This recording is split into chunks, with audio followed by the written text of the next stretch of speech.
অনেকগুলো কমেন্টে অনেকে বলেছেন যে এনসিপি এবং সরকারকে আমি আলাদা কেন করেছি, এই দুটো তো একই।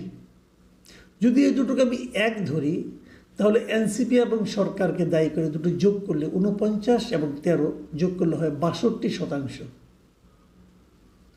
এটা একটু মাথায় রাখেন আপনারা।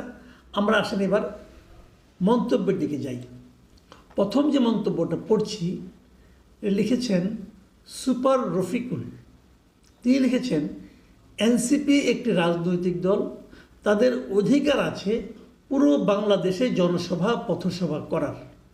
তাদের উপর সন্ত্রাসী হামলার নিন্দা জানাচ্ছি এবং অপরাধীদের দৃষ্টান্তমূলক শাস্তির দাবি করছি।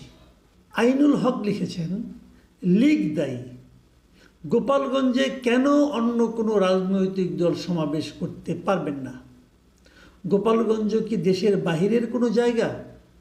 লীগ ক্ষমতায় থাকতে দেশের ভিতর যেমন অন্য দলকে সমাবেশ করার অনুমতি দিত না, সেই গোপালগঞ্জেও সেই ঘটনাই ঘটেছে, আর এর জন্য ফ্যাসিস্টেরাই দায়ী। দেখুন, এখানে আমি একটু মন্তব্য করতে চাই। সেই মন্তব্যটা হলো, গোপালগঞ্জে অন্য কোনো সংগঠন সভা করতে পারবে না, এই তথ্যটা কিন্তু ঠিক নয়। এই হাসিনা সরকার বিদায়ের পর আমার জানা মতে এই গোপালগঞ্জেই জামাতে ইসলাম 2 বার সভা করেছে।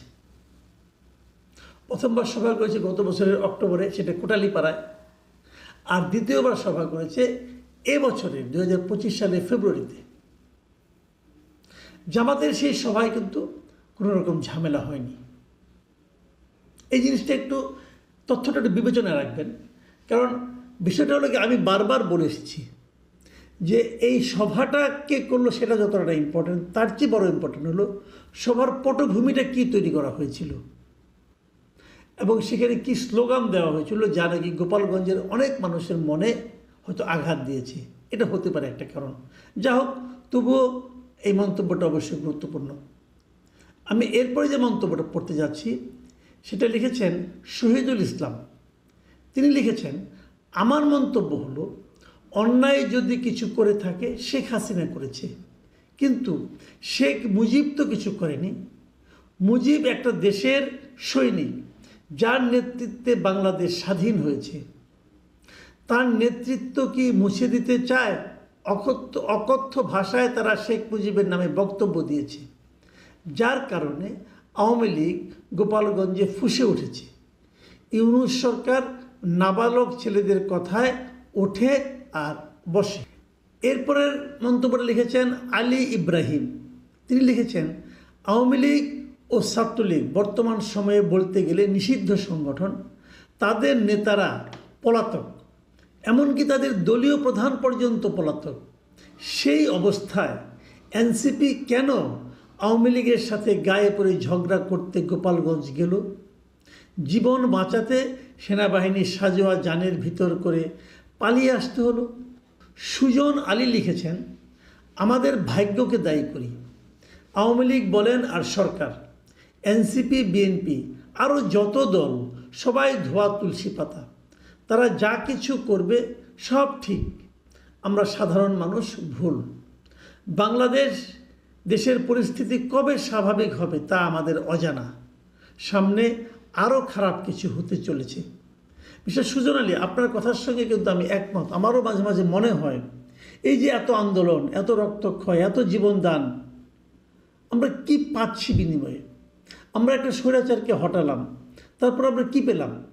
এখন আমাদের যে অবস্থা, দেশের যে অবস্থা, আমরা কেন সবাই স্বস্তি অনুভব করতে পারছি না? আমরা কেন একটা ভালো ভবিষ্যতের কথা চিন্তা করতে পারছি না?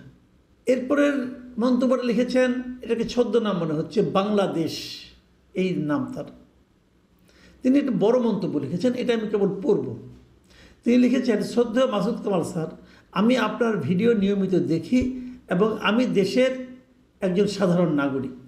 গতকাল গোপালগঞ্জের এনসিপির পুরো ঘটনা আমি আরমান নামে একজন জার্নালিস্টের ফেসবুক পেজে লাইভ দেখতেছিলাম।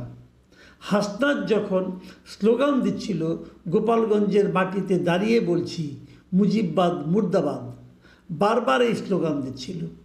এর প্রায় 10 মিনিট পর গোপালগঞ্জের মানুষ মঞ্চের দিকে আসতে থাকে।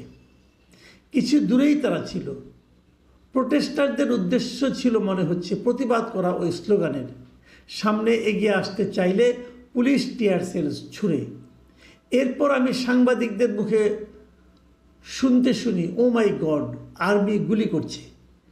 এরপর একটি ছেলেকে দেখলাম আর্মিরা টেনে নিয়ে আসছে, তাকে পেটাচ্ছে, মাটিতে টেনে হেঁচে তাকে নিয়ে যাচ্ছে। ওই ছবিটি ওই সময় ভাইরাল হয়েছিল। আমি এখানে একটি ক্লিয়ার বিষয় দেখতে পাচ্ছি, যদি হাসনাত ওই টাইপের উস্কানিমূলক স্লোগান না দিত তাহলে হয়তো এতগুলি মানুষ প্রাণ হারাতো না।